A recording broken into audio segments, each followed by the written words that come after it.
희미한 의식 속에서 들려오는 목소리. 이게 무슨 상황이지? 저 두 사람은 지금 뭐 하는 거지? 당신 깨어나지 마. 절대로 깨어나면 안 돼. 나는 보험금만 받으면 되니까 절대 일어나면 안 돼. 그 목소리의 주인은 아내였다. 20년을 함께한 그 여자의 목소리가 맞았다. 걱정 마. 계단에서 살짝만 민 건 아무도 몰라. 이번엔 남자 목소리. 회사 동료 최진호의 목소리였다. 항상 형님이라 부르며 따랐던 그 사람의 목소리가. 약만 계속 먹이면 돼. 그럼 자연스럽게 숨이 멎을 수 있어. 얼마나 더 기다려야 돼? 한 달 정도면 충분할 거야. 박성우는 혼수 상태 속에서도 온몸이 차갑게 식어가는 것을 느꼈다. 자신을 가장 사랑한다고 믿었던 사람들이 자신의 죽음을 계획하고 있었던 것이다. 여러분, 만약 이 상황이 여러분에게 벌어졌다면 어떨 것 같으십니까? 좋아요와 구독, 여러분의 한 번의 클릭이 앞으로도 이런 숨막히는 이야기를 전해드리는 가장 큰 힘이 됩니다. 그럼 이 충격적인 이야기가 어떻게 시작되었는지 시간을 조금 되돌려 보겠습니다. 한 달 전 박성우는 그저 평범한 50대 중반의 회사원이었다. 중소기업 격리부 과장직, 어디서나 볼 수 있는 평범한 아버지였다. 여보, 아침이야. 일어나. 아내 이미영이 어깨를 살짝 흔들며 깨웠다. 결혼한 지 20년 두 사람 사이에는 아이가 없었다. 그래서일까 미영은 남편을 더욱 세심하게 챙겼다. 오늘 회사에서 중요한 미팅 있다고 했잖아. 성우는 침대에서 일어나 세수를 하러 화장실로 향했다. 거울 속 자신의 모습은 조금 피곤해 보였지만 특별할 것 없는 평범한 중년 남성의 얼굴이었다. 혈압약이야. 꼭 챙겨 먹어. 미영이 아침 식사와 함께 하얀 알약 2개를 건넸다. 성우는 의심 없이 물과 함께 꿀꺽 삼켰다. 고마워. 아내로서 당연한 거지. 미영의 미소는 언제나처럼 따뜻했다. 성우는 그 미소 뒤에 숨겨진 진실을 전혀 알지 못했다. 회사로 향하는 지하철 안에서 성우는 문득 어지러움을 느꼈다. 요즘 들어 자주 생기는 증상이었다. 아무래도 여러 프로젝트를 동시에 관리하다 보니 스트레스가 심했던 모양이다.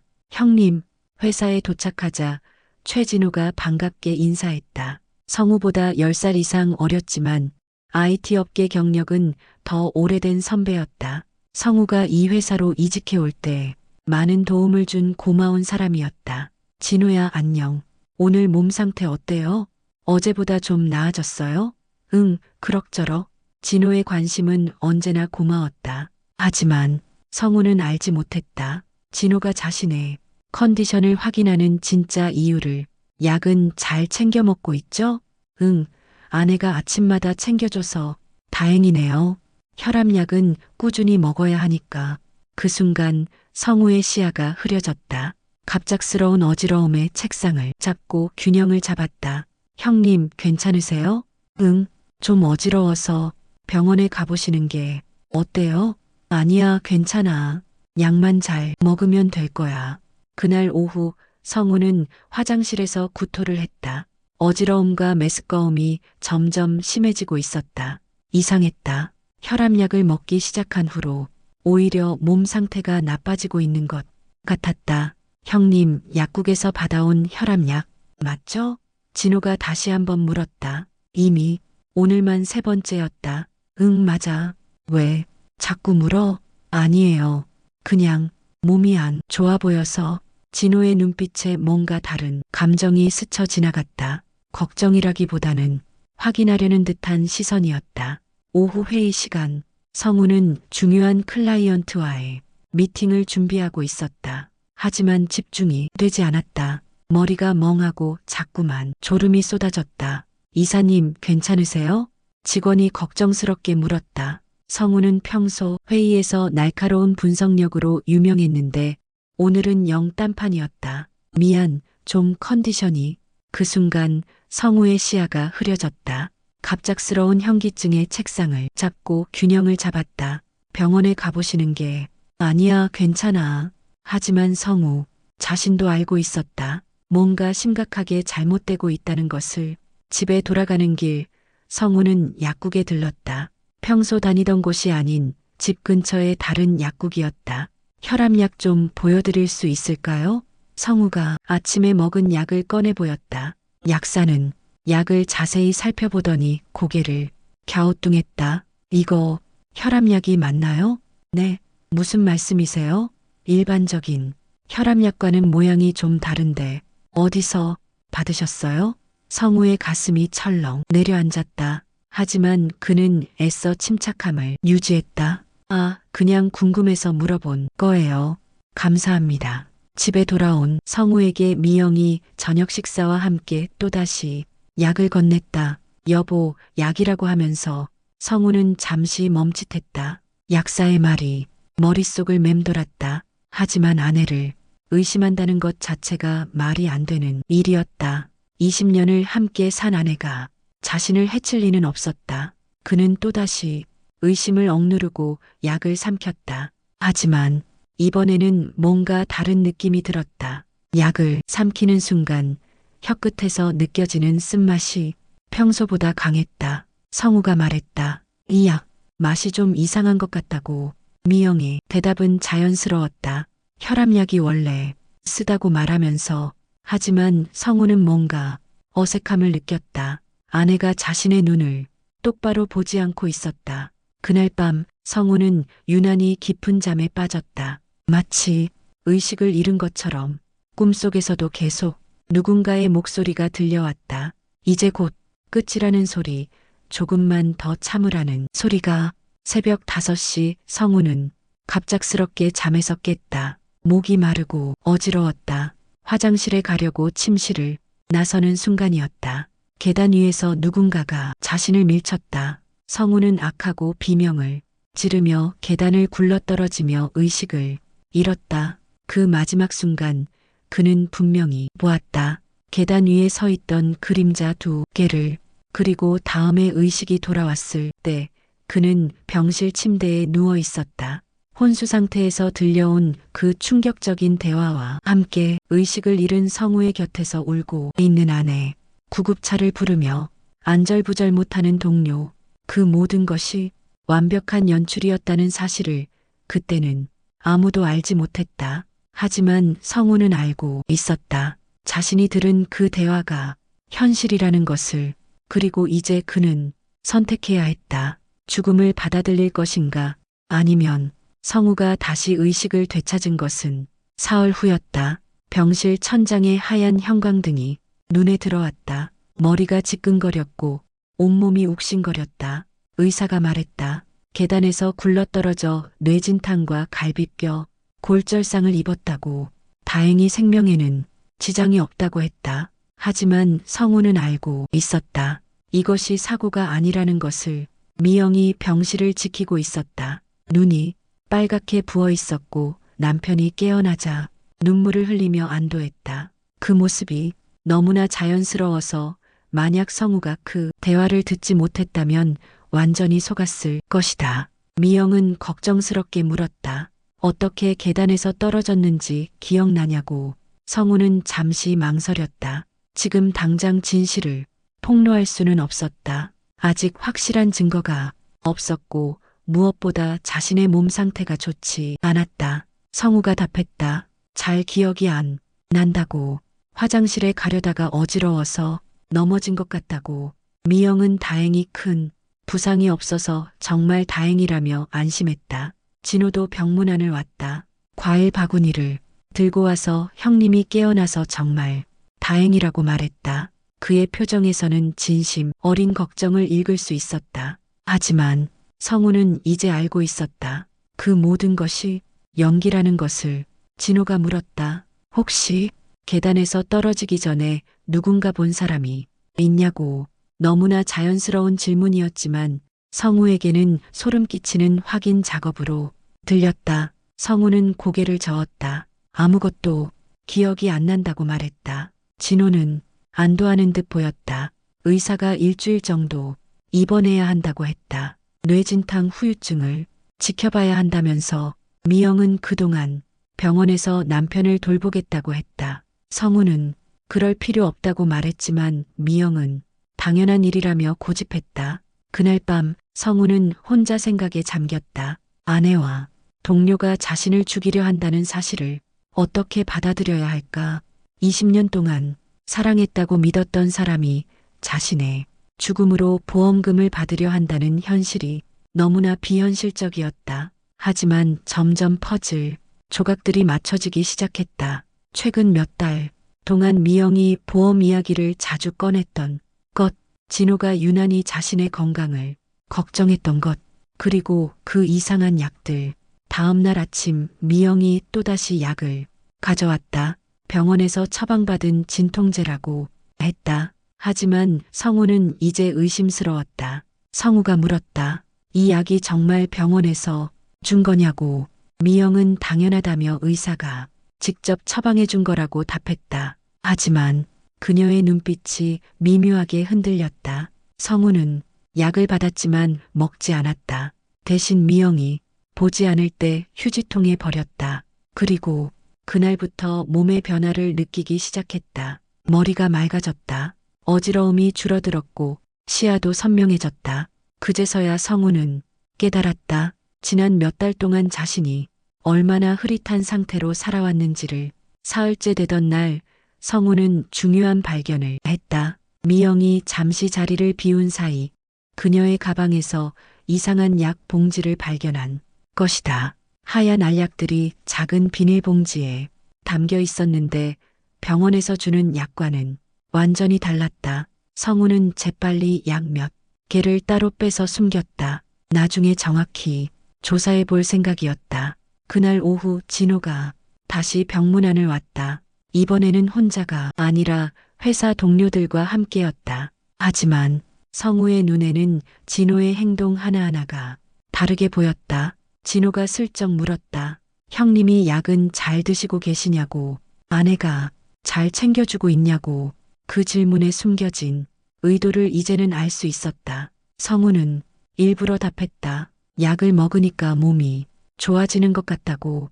진호의 얼굴에 안도감이 스쳐 지나갔다. 하지만 그 순간 성우는 또 다른 발견을 했다. 진호의 손목에 찬 시계가 명품이었다는 것이다. 전에는 보지 못했던 비싼 시계였다. IT 업계 연봉으로는 쉽게 살 수 없는 물건이었다. 성우가 자연스럽게 물었다. 시계가 새 거냐고.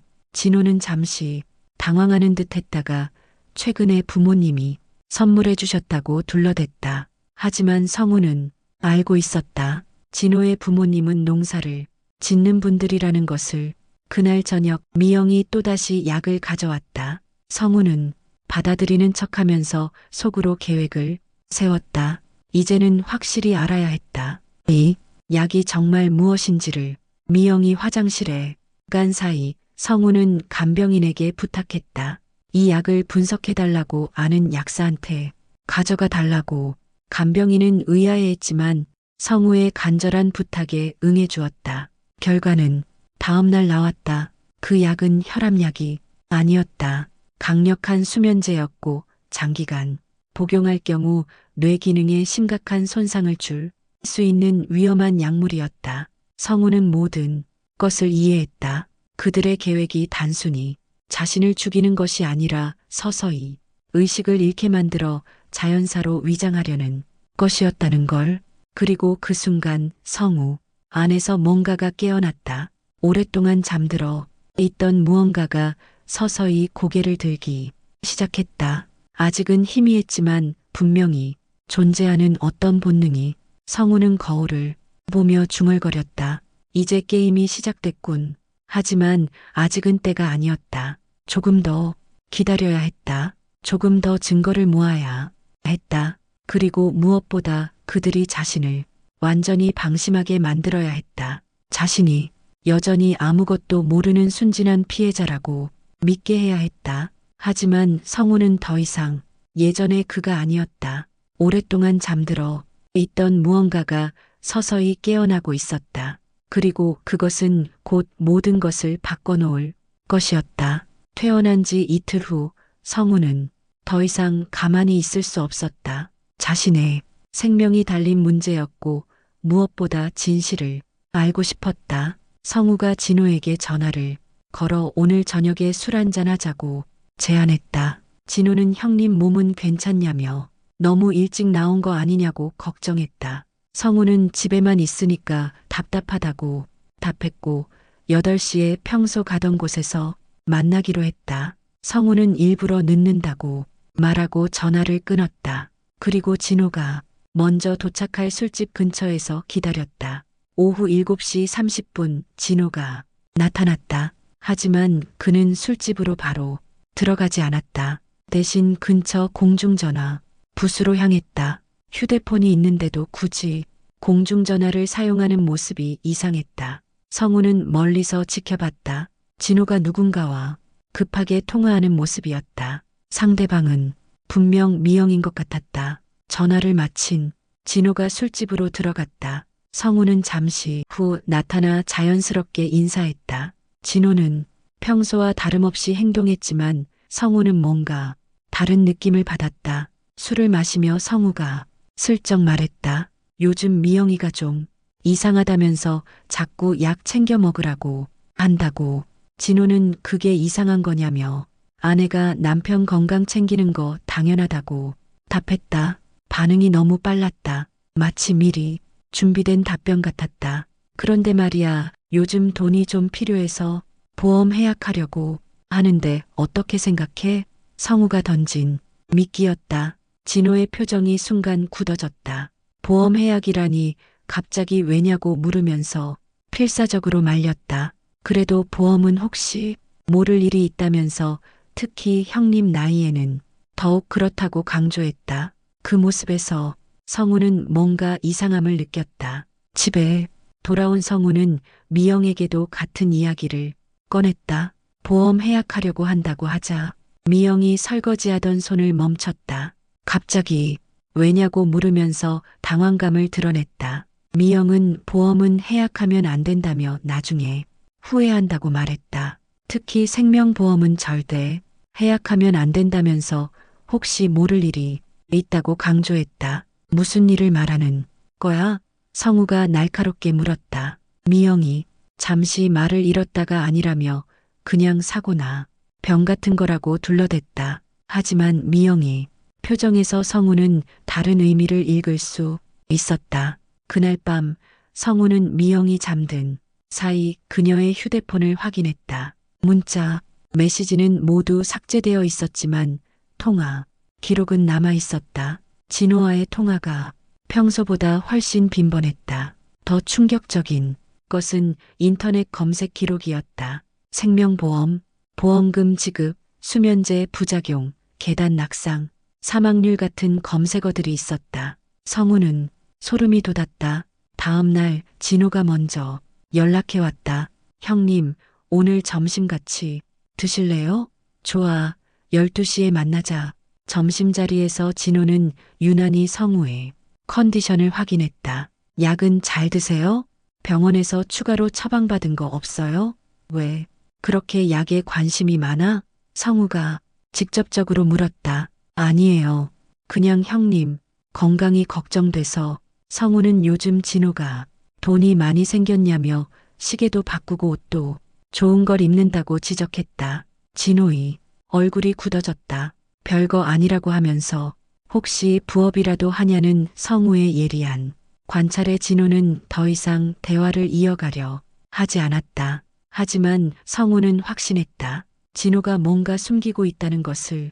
그날 저녁 성우는 혼자 생각에 잠겼다. 아내와 동료의 행동이 점점 더 의심스러워지고 있었다. 그들의 반응, 그들의 대화, 그리고 그 검색 기록들. 성우는 거울을 보며 자신의 변화를 느꼈다. 예전에 둔감했던 자신과는 뭔가 달라져 있었다. 마치 오랫동안 잠들어 있던 무언가가 서서히 깨어나는 것 같았다. 하지만 아직은 확실한 증거가 없었다. 더 지켜봐야 했다. 그리고 무엇보다 그들이 자신을 완전히 방심하게 만들어야 했다. 며칠 후 성우는 결정적인 증거를 찾기 위해 움직였다.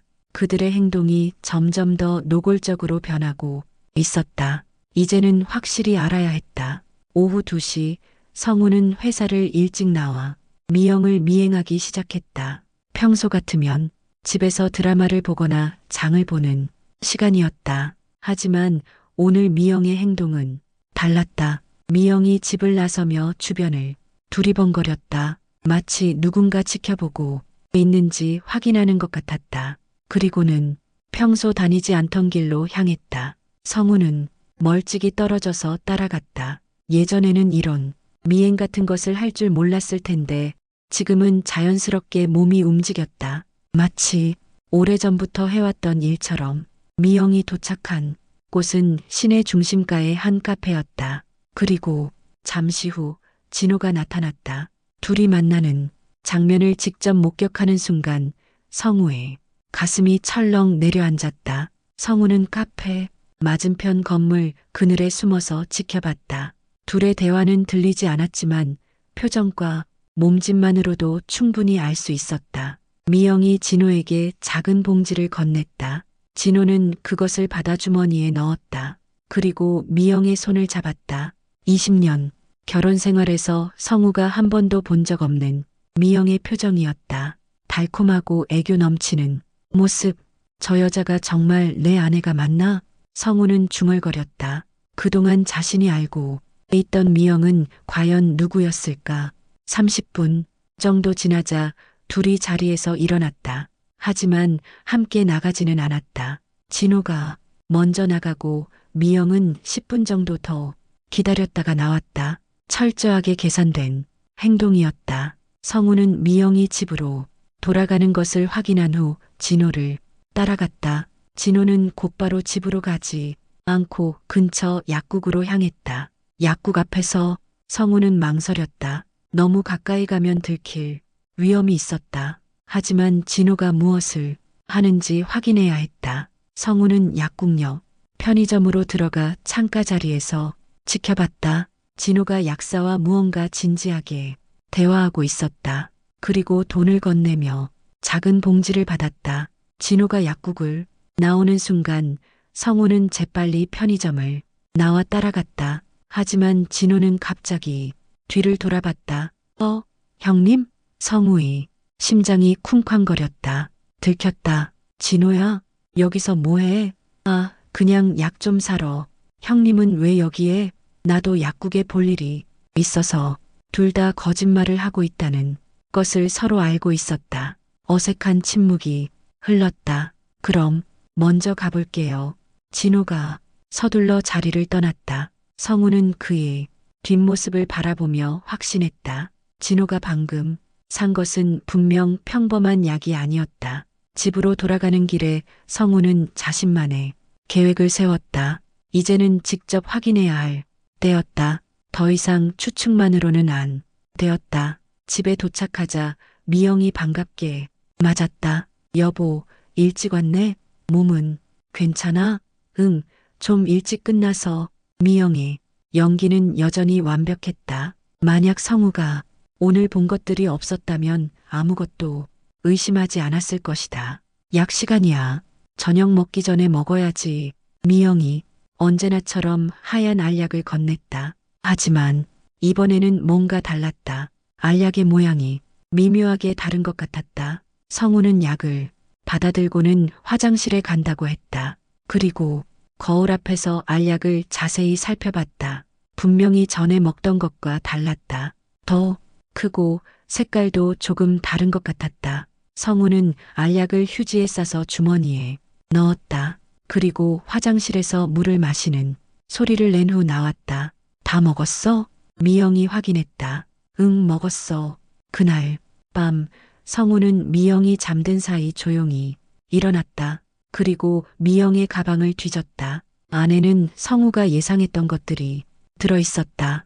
또 다른 약 봉지, 그리고 진호와 주고받은 것으로 보이는 쪽지들. 쪽지에는 간단한 메모들이 적혀 있었다. 약 바꿨음. 이제 더 강함. 병원에서 의심하면 어쩌지? 걱정 마. 완벽해. 성우는 손이 떨렸다. 이제 더 이상 의심할 여지가 없었다. 그들은 정말로 자신을 죽이려 하고 있었다. 그것도 점점 더 독한 약으로. 하지만 동시에 성우는 이상한 평정심을 느꼈다. 마치 위험한 상황에 익숙한 것처럼. 이런 감정은 처음이었다. 아니, 정확히는 오랫동안 잊고 있었던 감정이었다. 성우는 증거들을 사진으로 찍었다.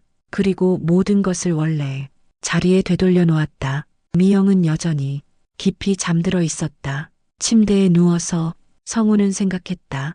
이제 어떻게 해야 할까? 경찰에 신고할 수도 있었다. 하지만 아직 결정적인 증거가 부족했다.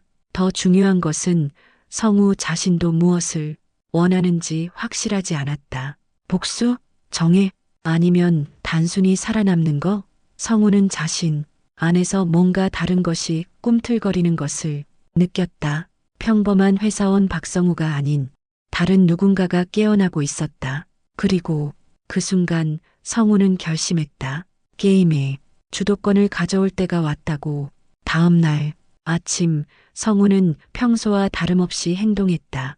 미영이 건네는 약을 받아 삼키는 척했고 출근 준비를 했다. 하지만 그의 머릿속은 이미 치밀한 계획으로 가득했다. 성우가 오늘 좀 늦을 것 같다며 중요한 프로젝트 마감이라고 말했다. 미영은 그러냐며 몸 조심하라고 했다. 요즘 컨디션이 안 좋아 보인다면서. 미영의 걱정스러운 표정이 얼마나 가짜인지 이제는 훤히 보였다. 회사에 도착한 성우는 곧바로 진호를 찾았다. 이제는 본격적으로 상대의 정체를 폭로할 때였다. 진호야, 잠깐 얘기 좀 하자. 네, 형님. 무슨 일이세요? 성우는 진호를 회의실로 데려갔다. 그리고 문을 닫았다. 어제 약국에서 만난 건 우연이 아니었어. 진호의 얼굴이 순간 굳어졌다. 성우가 계속 말했다. 진호가 미영과 만나는 것도 다 봤고 약국에서 뭘 샀는지도 안다고.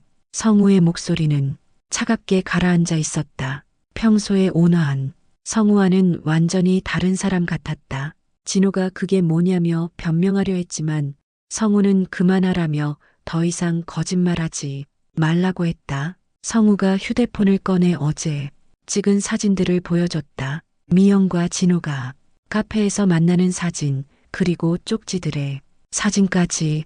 진호의 얼굴이 창백해졌다. 이게 어떻게 된 거냐고 묻는 진호에게 성우가 답했다. 놀랐냐고. 내가 생각하는 것보다 난 훨씬 더 많은 걸 알고 있다고. 성우의 눈빛이 변했다. 예전이 순한 양 같던 눈이 아니었다. 마치 오랫동안 숨어있던 맹수가 모습을 드러내는 것 같았다. 진호가 형님이 언제부터 알았냐고 물었다. 처음부터야. 병원에서 들은 너희 대화부터. 진호가 절망적인 표정을 지었다. 그럼 지금까지 모르는 척했다는 거냐고. 연기였어. 너희가 얼마나 치밀하게 계획했는지 궁금했거든. 성우는 천천히 진호에게 다가갔다. 그 순간 진호는 느꼈다. 지금 자신 앞에서 있는 사람이 평소 알고 있던 박성우가 아니라는 것을. 진호가 제발이라고 말하자 성우가 차갑게 웃었다. 제발이라고? 네. 목숨을 노리던 놈이 지금 제발이라고 하냐며. 이제 게임의 룰이 바뀌었어. 내가 사냥당하는 게 아니라 내가 사냥하는 거야. 그 순간 성우는 자신의 정체를 드러냈다. 나는 박성우야. 하지만 동시에 이전에는 다른 이름으로 불렸지. 코드네임 고스트 707특임대 출신이었어. 진호의 입이 벌어졌다. 707특임대라면 대한민국 최고의 특수부대였다. 그럴 리가 없다고. 중얼거리는 진호에게 성우가 말했다. 믿기지 않냐고. 나도 그렇다고. 15년 동안 평범한 회사원으로 살면서 그때의 기억들을 묻어두려고 했는데 너희가 깨웠다고. 성우의 손이 진호의 목을 향해 움직였다. 진호는 움직일 수조차 없었다. 성우의 기세에 완전히 압도당한 상태였다. 성우가 말했다. 지금 이 순간 내가 원한다면 내 목을 부러뜨리는 것도 3초면 충분하다고. 하지만 그러지 않을 거라고. 왜냐하면 넌 도구일 뿐이고 진짜 타겟은 따로 있다고. 성우가 진호에게서 손을 떼었다. 이제부터 넌 내 말을 들어야 한다고. 거부할 권리는 없다고. 왜냐하면 난 이미 모든 증거를 가지고 있다고 말했다. 성우는 회사 내부 시스템에 접속했다. 그리고 진호의 컴퓨터에서 뭔가를 찾기 시작했다. 진호가 뭘 하는 거냐고 물으니 내가 회사 돈을 빼돌린 흔적을 찾고 있다고 답했다. 아, 벌써 나온다면서 성우의 손가락이 키보드 위에서 춤췄다. 평소에는 컴퓨터를 그저 그렇게 다루던 그가 지금은 해커 수준이 실력을 보여주고 있었다. 성우가 설명했다. 이상하냐고, 어떻게 내가 이런 걸 할 수 있는지. 특수부대에서는 전투만 배우는 게 아니라고. 정보 수집, 해킹, 심리전 모든 걸 배운다고. 진호는 이제야 깨달았다. 자신들이 얼마나 무서운 상대를 건드렸는지를. 진호가 저희가 잘못했다며 그만하자고 했지만 성우는 이제 와서 그만이냐며 너희가 나를 죽이려고 했을 때는 언제였냐고 반문했다. 성우가 화면을 진호에게 보여줬다. 거기에는 진호의 모든 횡령 내역이 정리되어 있었다. 놀랍지 않냐며 사실 처음부터 알고 있었다고. 내가 회사 돈을 빼돌리는 것도 그 돈으로 도박을 하고 있다는 것도 말이다. 진호가 어떻게 알았냐고 물었다. 성우가 답했다. 특수부대 출신이 민간에서 살 때 가장 힘든 게 뭔지 아냐고. 너무 많은 걸 보인다는 거라고. 사람들의 거짓말, 숨겨진 의도, 위험 신호들이 다 보인다고. 성우는 자리에서 일어났다. 이제 선택해. 내 말을 듣고 미영을 배신할 거야. 아니면 지금 당장 경찰서에 가서 자수할 거야. 진호는 떨리는 목소리로 뭘 하라는 거냐고 물었다. 성우가 답했다. 간단하다고. 미영에게 말하라고. 계획을 앞당기자고. 오늘 밤에 끝내자고. 성우의 입꼬리가 차갑게 올라갔다. 그럼 내가 모든 걸 끝내줄게. 완전히. 그날 오후 진호는 떨리는 손으로 미영에게 전화를 걸었다. 성우의 차갑고 위협적인 눈빛이 아직도 머릿속에서 떠나지 않았다. 자신들이 얼마나 무서운 상대를 건드렸는지 이제야 깨달았다. 진호가 미영에게 계획을 앞당기자고 말했다. 오늘 밤에 끝내자고. 미영은 갑자기 왜 그러냐며 놀랐다. 원래 계획은 다음 주였는데 말이다. 진호는 형님이 뭔가 눈치챈 것 같다고 했다. 더 이상 기다리면 위험하다고.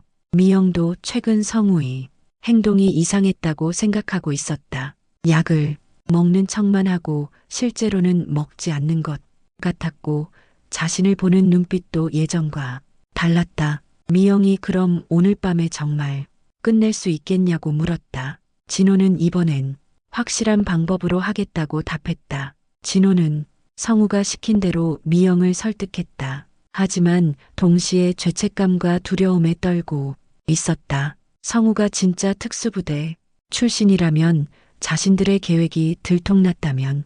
저녁 8시 성우가 집에 돌아왔다. 평소보다 일찍이었다. 미영이 일찍 왔다고 하자 성우는 좀 피곤해서라고 답했다. 미영은 성우의 표정을 살폈다.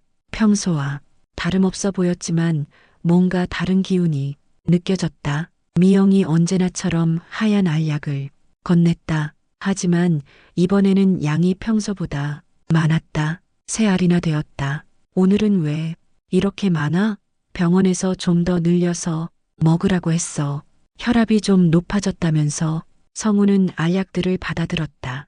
그리고 미영의 눈을 똑바로 바라보며 고맙다고 말했다. 항상 이렇게 챙겨줘서 말이다. 미영이 당연한 거라며 어색하게 웃었다. 하지만 그녀는 알지 못했다. 성우가 이미 모든 것을 알고 있다는 사실을.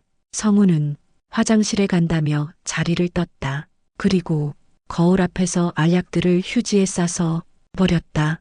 이제 더 이상 연기할 필요가 없었다. 거실로 돌아온 성우가 오늘 밤에 좀 일찍 자려고 한다고 말했다. 미영이 몸이 많이 안 좋냐고 물으니 요즘 너무 피곤해서라고 답했다. 성우는 소파에 누워 텔레비전을 보는 척했다. 하지만 실제로는 미영의 모든 행동을 관찰하고 있었다. 밤 10시 미영이 먼저 침실로 들어갔다. 그리고 잠시 후 진호에게 문자를 보냈다. 성우가 약을 먹고 곧 깊이 잠들 것 같다고.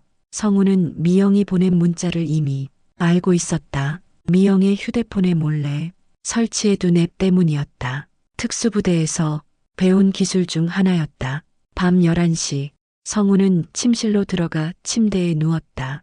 미영은 이미 잠든 척하고 있었다. 하지만 성우는 알 수 있었다. 그녀가 깨어 있다는 것을. 자정이 지나자 성우는 깊게 잠든 척 규칙적인 숨소리를 냈다. 미영이 조용히 일어나 성우의 상태를 확인했다. 여보라고 작은 소리로 불러봤지만 성우는 반응하지 않았다. 미영은 조심스럽게 침실을 나가 거실로 향했다. 그리고 베란다 문을 열었다. 밖에서 기다리고 있던 진호가 들어왔다. 진호가 정말 깊이 잠들었냐고 물었다. 미영은 오늘은 약을 3알이나 먹어서 완전히 나갔다고 답했다. 둘은 조용히 침실로 향했다. 침대에서 깊이 잠들어 있는 성우를 보며 진호가 이제 정말 끝내는 거라고 말했다. 미영은 베개로 질식시키면 자연사처럼 보일 거라고 답했다. 미영의 목소리에는 더 이상 망설임이 없었다. 20년 동안 함께 산 남편을 죽이는 일인데도 진호가 베개를 들어 올렸다. 그 순간이었다. 그만해. 성우가 눈을 뜨며 일어났다. 진호와 미영이 깜짝 놀라 뒤로 물러났다. 놀랐지? 내가 깨어 있을 줄은 몰랐겠네. 성우는 침착하게 침대에서 일어났다. 그의 눈빛은 차갑기 그지없었다.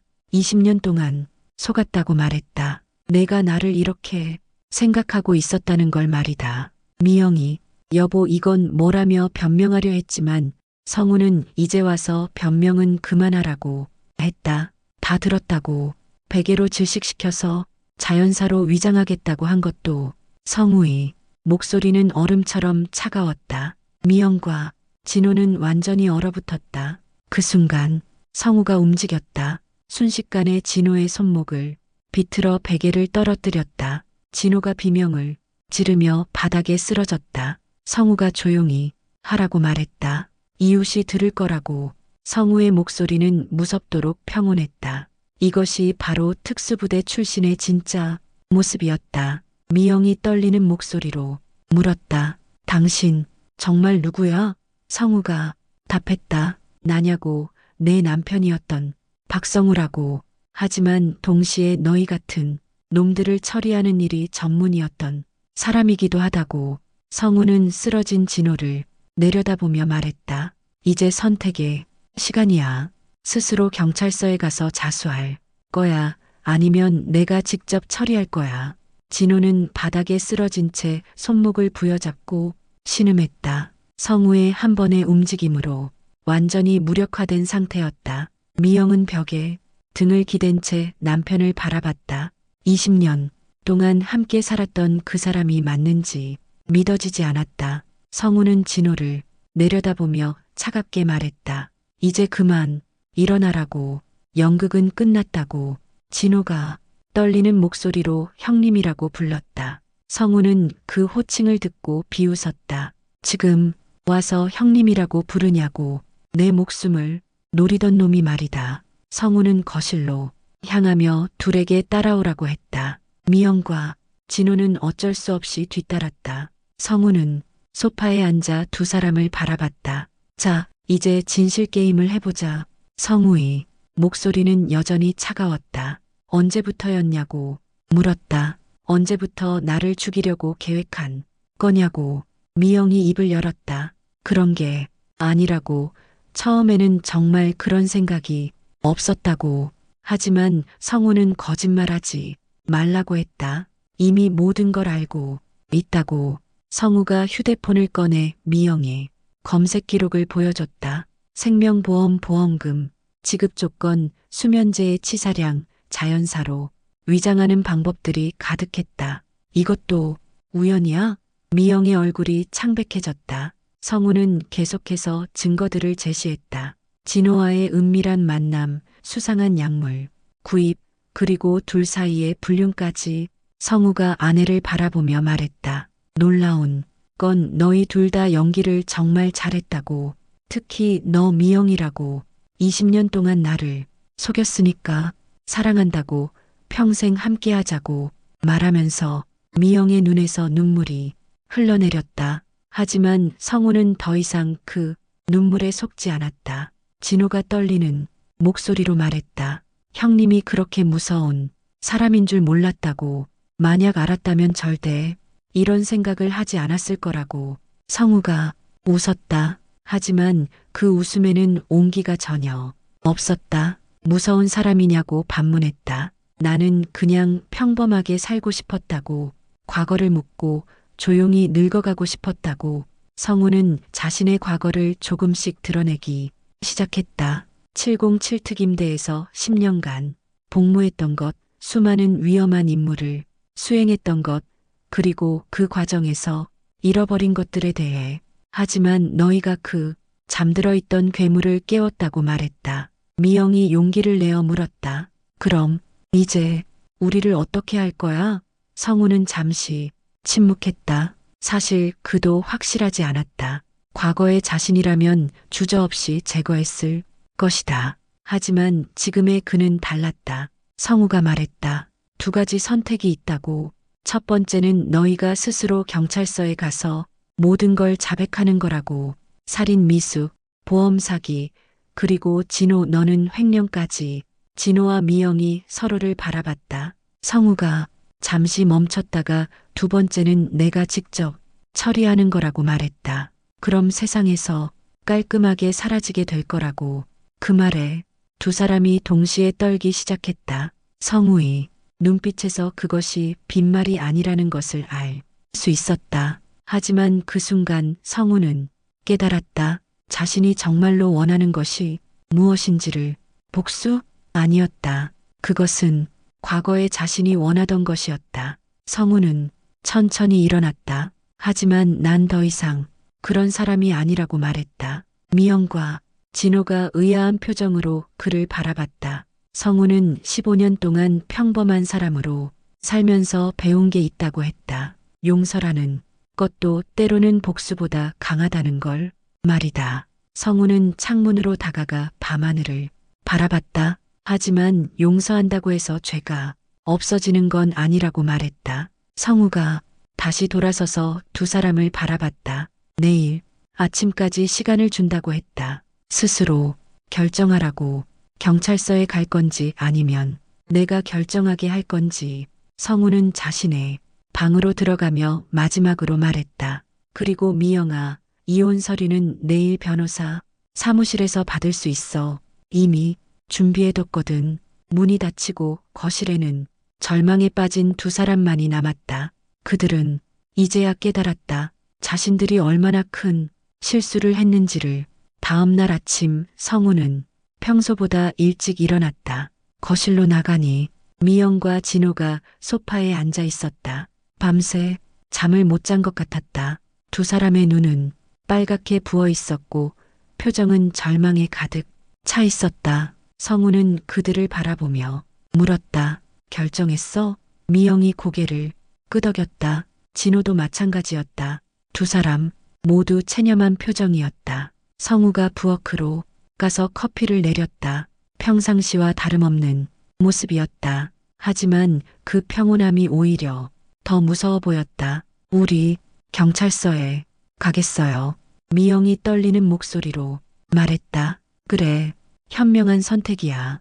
성우는 담담하게 답했다. 진호가 물었다. 형님은 어떻게 할 거냐고.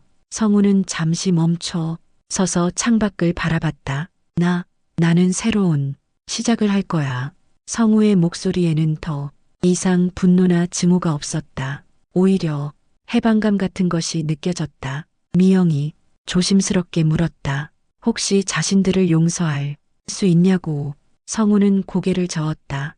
용서? 그건 시간이 필요한 일이야. 지금 당장은 불가능해. 하지만 성우는 덧붙였다. 그렇다고 해서 복수를 원하는 건 아니라고. 그저 각자의 길을 가는 것뿐이라고. 오전 10시 성우는 미영과 진호를 차에 태우고 경찰서로 향했다.